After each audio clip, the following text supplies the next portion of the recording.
Yo guys, balik lagi di Uki Kevin Official bersama saya tentunya Uki. Ini ada sebuah berita ya tentang sakit hati sama Pak Soeharto. Disebabkan apa ya katanya? Jujur sajalah Pak Jokowi, ada apa dengan dirimu? Ini aku lihat dari ini ya, aku nggak tahu benar apa enggak nih ya. Beritanya seperti ini guys, kita lihat ya. Jokowi hilangkan nama Soeharto, titik protes tak terima. Baru-baru ini publik dihebohkan dengan kabar jika Jokowi menghilangkan nama Soeharto melalui Kepres tentang Hari Penegakan Kedaulatan Negara. Tentu saja hal tersebut membuat anak-anak Soeharto tidak terima. Pak Jokowi, sakit hati apa sih? Sampai-sampai Anda kalau memang benar berbuat seperti ini. Satu ya, saya sebagai warga negara Indonesia kalau disuruh milih, lebih baik dipimpin oleh almarhum Bapak Soeharto kembali daripada dipimpin oleh seorang presiden seperti Anda. Yang kedua, Pak Harto itu berjasa besar dari kemerdekaan Indonesia sampai beliau terakhir menjabat menjadi presiden sampai almarhum. Banyak jasanya untuk Indonesia Pak daripada Anda menjabat 10 tahun saat ini. Yang ketiga, Pak Harto itu mati-matian Pak berjuang untuk rakyat, mementingkan kepentingan rakyat daripada Anda sebagai presiden mementingkan kepentingan anak serta menantu Anda. Yang keempat ya Pak ya, sesama presiden ataupun alumni presiden harusnya menghargai Pak, apalagi beliau sudah wafat. Jasa-jasa para mantan presiden yang mendahului Anda itu sangat besar loh Pak, perannya untuk Indonesia daripada Anda yang menjabat 10 tahun saat ini. Yang kelima ya Pak ya, tanpa Pak Harto Anda tidak akan mungkin menjabat sebagai presiden 10 tahun. Dan Indonesia tidak akan seperti ini, Pak. Perlu Anda camkan itu. Karena bagaimanapun juga, Pak Harto lebih dahulu menjabat sebagai presiden berpuluh-puluh tahun daripada Anda. Dan saat ini, 10 tahun Indonesia dipimpin oleh seorang Jokowi yang notabene seperti ini Pak. Kalau saya disuruh memilih, lebih baik dipimpin oleh Pak Harto kembali daripada dipimpin oleh presiden seperti Anda. Jadi apapun keburukan Pak Harto di masa beliau menjabat terdahulu, saya sebagai warga Indonesia jauh-jauh memberi hormat kepada beliau yang sudah almarhum daripada Anda saat ini menjabat sebagai presiden 10 tahun Pak.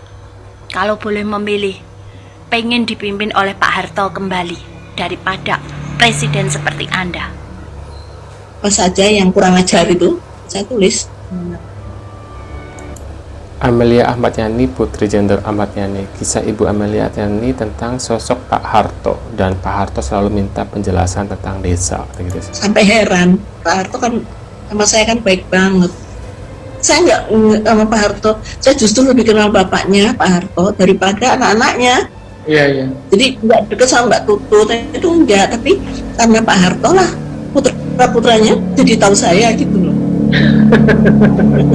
Pak Harto itu melalui Pak Hendro Priyono suka minta cerita penjelasan tentang desa, tentang ini apa yang terjadi di sini. Itu saya selalu bikin Pak Hendro tuh, Amelia segera ya kamu kirim saya lari-lari.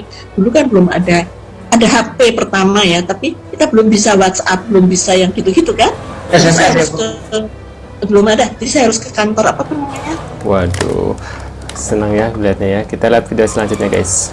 Tak mau kalau ada rakyatnya mengetahui korupsi tersebut dilapor langsung ditangkap seperti itu ya kan.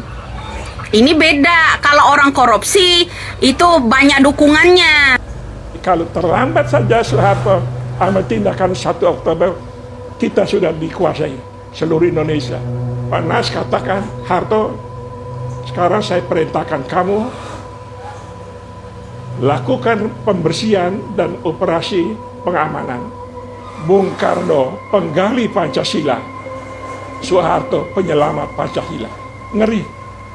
Lubang sekecil gini, 7 orang dimasukkan kepala ke bawah, ditembakin lagi dari atas. Itulah kajinya PKI. Jangan kita maafkan orang-orang ini.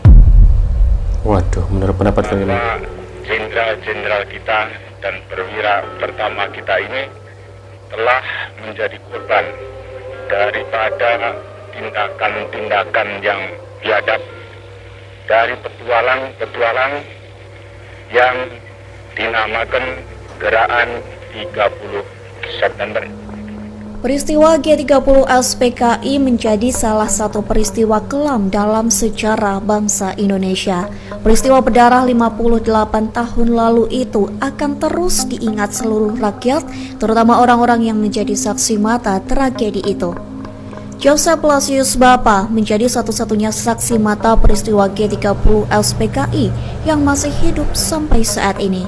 Pada tahun 1965, kala G30 SPKI meletus, Blasius Bapa merupakan pimpinan harian pusat pemberitaan APRI. Blasius terlibat dan menjadi saksi mata dalam penggalian pahlawan. Saya bedek banget baca berita KPK mau kirim surat ke Kaisang tapi tidak tahu Kaisang berada di mana. Ini KPK tidak tahu atau tidak berani. Sebenarnya mudah untuk KPK menemukan di mana keberadaan Kaisang. KPK itu punya mitra Polri, Cyber, BIN, Interpol, dan lain-lain. Jadi bohong banget kalau KPK itu tidak tahu keberadaan Kaisang, guys. Ini sih terlalu melecehkan nalar ya, guys. Apa karena Kaisang ini anak presiden sehingga KPK tidak berani usut? Sebenarnya KPK dapat apa sih dari keluarga Jokowi sampai-sampai terkesan melindungi anak dan menantunya? Ya dapat jabatan dong, masa dapat apa lagi guys ya? Pemutarbalikan fakta seolah-olah itu adalah masalah internal Angkatan Darat. Ada dokumen Gilchrist, Dewan Jenderal, lalu Jenderal Pentagon yang berkulit sawo matang, hanya karena ayah saya itu seskonya di Amerika dan juga di Inggris. Nah, di sini mungkin saya perlu membuka semua catatan ayah saya dari buku agendanya tahun 1965. Apa yang beliau tuliskan di sini adalah sebenarnya bukti nyata bahwa kalau memang Angkatan Darat yang internal Angkatan Darat, kenapa mereka tidak berani mengatakannya di Mahmilud? Kenapa mereka semua lari setelah peristiwa 1 Oktober 1965 pagi itu, ketika akhirnya Bapak Soeharto sebagai Pangkostrat, dan di situ ada Pak Nasution, Kepala Staf Angkatan Senjata, dan Sarwo Edi dari RPKAD yang kemudian diperintahkan Pak Harto untuk mengambil alih RRI dan telekomunikasi, dan berhasil. Dalam hanya tempo 1 hari mereka semua berantakan. Jadi seperti Letnan Kolonel Untung lari naik bus sampai ke Brebes, ketangkap juga. Suparjo, Brigjen yang menjadi wakil komandan Dewan Revolusi juga lari selama 1 tahun, berpindah-pindah dari satu tempat ke tempat lain. Kemudian juga Gerwani dan Pemuda Rakyat yang berada di Lubang Buaya pada saat itu, yang melakukan menghabisi para orang tua kami, dimasukkan ke dalam sumur. Mereka langsung berganti pakaian hijaunya diganti dengan pakaian biasa. Tentunya kalau sudah begitu jalan juga orang nggak tahu bahwa mereka itu habis melakukan sebuah kejadian yang sangat kejamnya luar biasa. Ini tentang Fufafa ya, bukan Gibran katanya guys. Waduh, gimana menurut kalian ya? Pampang sih boleh, pelangap-pelongo ceritanya dong, nggak lah ada lawan katanya. Celap-celap emang Leo katanya. Ceritanya tentang Prabowo belepotan tinta usai nyoblos katanya. Waduh, ini guys, lihat. Kasihan Om Wowo udah lama cerai jadi nggak pernah celup lagi tong, pengertian dikit dong katanya gitu guys. Waduh, ini cuitan 2018 ya. Menurut kalian gimana? Tulis di kolom komentar. Terima kasih sudah ada, jangan lupa bantu subscribe dan sampai jumpa di video selanjutnya. See you guys.